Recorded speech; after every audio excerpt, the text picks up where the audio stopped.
Today, I will show you how to make an end dam on a window and door flashing.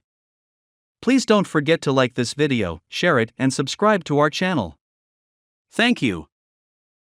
First, cut the drip edge at 1 inch.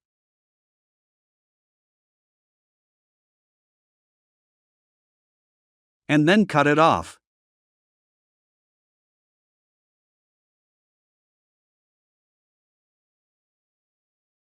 From there, make another cut at the window length, as well as another cut 1 inch further.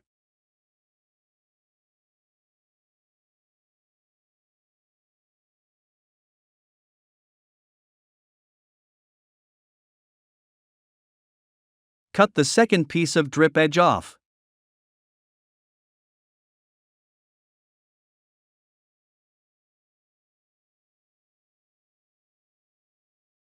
Now, bend the drip edge up with seaming pliers.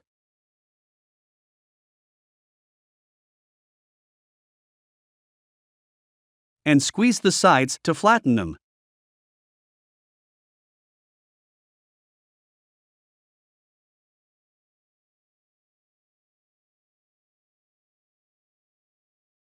There it is. You have your slope here. The water can't get behind here. And that's an end dam on a window or door flashing. Don't forget to subscribe to our channel to keep up with the latest videos. Thank you.